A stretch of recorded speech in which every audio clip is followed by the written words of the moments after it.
আসসালামু আলাইকুম, কেমন আছেন? আশা করি ভালো আছেন। বন্ধুরা যে যেখান থেকে দেখছেন সবাই সুস্থ থাকবেন, ভালো থাকবেন। আশা করি ভালো আছেন। আমি মালয়েশিয়া থেকে সরাসরি উপস্থিত হইলাম সকাল টাইমটা দেখানোর জন্য। এখন বাজে 9:30 সকাল। সকাল দিকে বৃষ্টি হয়েছিল, কুয়াশা ছিল, আসমান অন্ধকার আছিল, অনেক একটু ক্লিয়ার হয়েছে। আর ওই দেখা যায় পাহাড় আপনার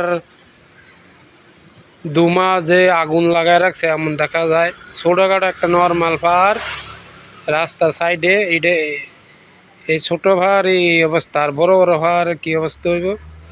তো যদি মালয়েশিয়ার সকাল টাইমটা ভালো লাগে তাহলে লাইক শেয়ার কমেন্ট দিবেন, দয়া করে একটা সাবস্ক্রাইব করে দিবেন। যদি ভিডিওটা ভালো লাগে সাপোর্ট